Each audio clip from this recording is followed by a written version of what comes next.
Hello, good morning, good afternoon, good evening, wherever you are.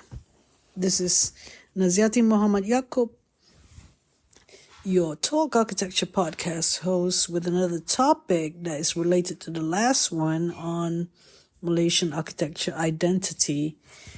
Now, having more reflection on this, I realized that Malaysian architects who are fighting for their right to be awarded as the architect for mega big projects in the country, like skyscrapers.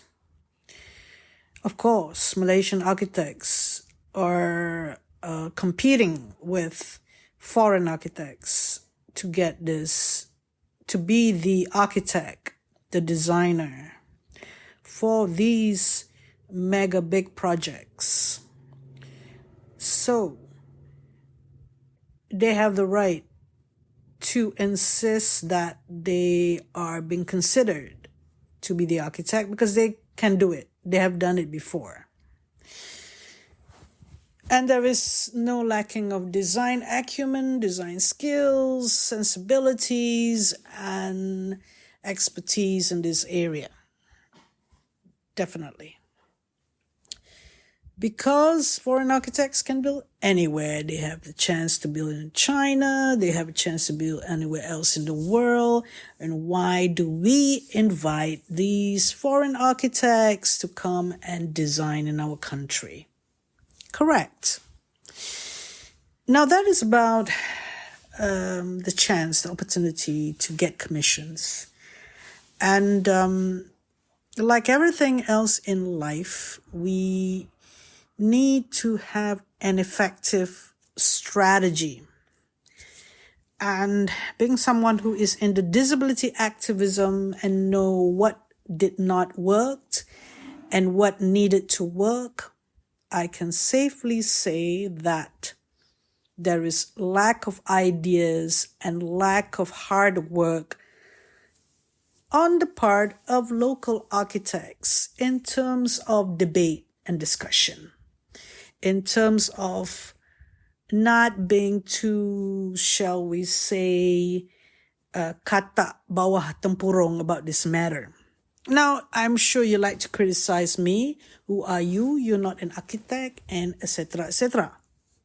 But you see, I've been around. I've done architecture for 40 years now, and I've been observing things since the 1980s. And it is of interest to me to notice and observe how architects deal with this subject. Now, in 1980s, I think it's 1982 or 83 or 84, I recalled a certain person who was teaching in UTM at that time, debating or being part of the competition and publication of the search for the Malaysian identity. That person is now working at the developer wing of the architecture company. That is one of the biggest architecture company in Malaysia, which often is the local architect for those star architects that have these mega big projects in Malaysia.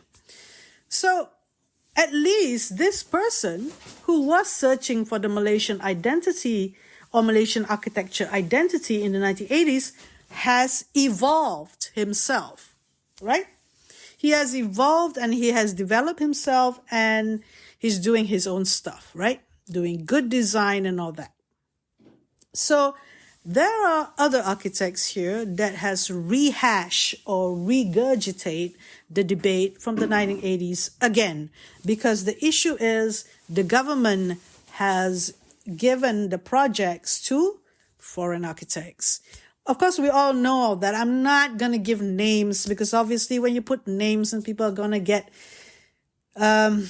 touchy about it. And, I don't really want to have, being sued or anything, or being, liable to being sued.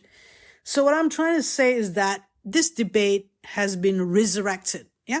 Now, no, it's not Easter, but it's Christmas time. But this issue has been resurrected during this time before 2024 because there was an article that was critical of a foreign architect being given a lot of commissions previously, and of a particular article where a building was seized by the MACC, which was designed by the star architect, and so on. So it became more debate. And then we're just skirting the issue. The advocates trying to get the government to give the commissions to local architects, and making it more for, to protect the commissions not to be given to star architects or foreign architects, but maybe star architects in Malaysia themselves, right? So I understand that because the rights, it's a sense that we are not famous all over the world. We are only competing in Malaysia, and it is not fair, we need to be competing in Malaysia, be able to compete, but why is the government giving the projects to foreign architects? Yeah. So, okay. So I'm just talking from the point of view of an activist or an advocate from the disability movement. Now, how do we get the government to listen to us? If it's all again about songket patterns on embellishment or on the facade or facadic treatment, or not really pushing the button further or pushing the envelope further with regard to Malaysian identity, we're just stuck on this embellishment thing, ornamentation, motifs. Why can't we debate on volume, space, and detail design? At least, like any other architecture theory and debate out there would. Why can't we look at it more theoretically? Why can't we look at it with much more critical eye about what is identity? Because, when you talk about identity, is it a badge? Is it, if you talk about identity or anything that you identify with, right? Is it superficial? Is it only on the outside? If you're wearing a Malay attire like baju kurung or songko or sampin and so on, does it make you a Malay? Is it only with the dressing that makes you a Malay? Oh no, you would say, I also eat nasi lemak and sambal and all these Malay dishes. So do other Malaysians who are not Malay. Meaning that identity is, you still live in condominiums, you have your Jaguars or your Beamers that you buy, and you have, you scoff on, even Petronas, and some local car manufactured in Malaysia. Or, you could be doing everything of a Western lifestyle, but you would want to talk about Malaysian identity. In my opinion, don't talk about Malaysian identity when you don't know what is identity, or being, recognizing yourself, identifying yourself in the whole spirituality of the identity. That's why I'm talking about place, space, volume, detail design. I'm not only talking about superficialities and the embellishment of the building.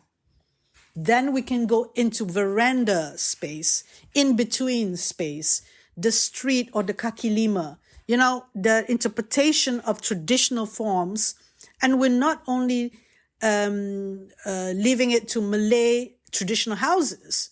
Because when we leave it only Malay traditional houses, we don't include the bungalow and the veranda. We don't include urban shop houses. And urban shop houses in Penang does not only include the Chinese culture, but also Arabic and Indian culture in the middle of Lebo Aceh and Lebo Armenian and all this. The point is just relax. Malaya was Malaya before independence, and we were Malaysian in a way, in a spiritual way, and we all had habitable architectural forms that had been going on through generations. And, we don't have the stereotypical way of thinking of patterns and embellishments and superficialities anymore. We can wear the baju kurung, we can wear the cheongsam, we can wear the sari. Obviously, when you wear these things, you can feel whether or not you want to feel Indian, whether you want to feel Chinese, whether you feel Malay, is fine. Or Kadasan and Dayak. So what I'm trying to say is that it's very superficial, this debate. And it's not going to work if you advocate and strategize like this. Yes, if there is somebody who is superficial like you in the government, they would say, oh, that's a good debate. I think we will use that as a guideline. They might not. Because if they think it's too superficial and doesn't have any content and doesn't have any justification or reasons that is strong enough, they will not buy it. Same as disability activism. Because if you're going to put a conversation out there, the conversation must be good enough so that it makes it a stronger reasoning power. Because we leave architecture debates to just superficialities all this while in Malaysia. So therefore, this is what we get. We reap what we sow. In terms of content, in terms of debate, in terms of discussion on Malaysian identity. What is Malaysian identity? Since 1980s until now, that is the same thing that we regurgitate. So in my opinion, when are we going to really be much more critical, much more substance, have more substance in our debate on Malaysian identity? I am waiting. And I would love it if we could do that. Have a good, full-blown debate about this. Then only the government will listen to us. The architects have some substance. They are not just illustrators. They are not just production drawing persons. They are not just about the Architects Act and serving the client.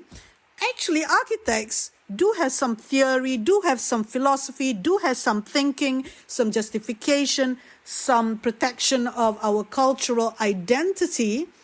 Architects actually able to give substantial content to the discussion as we know it regarding Malaysian identity. It's up to us, the architectural profession, to actually debate with substance or not.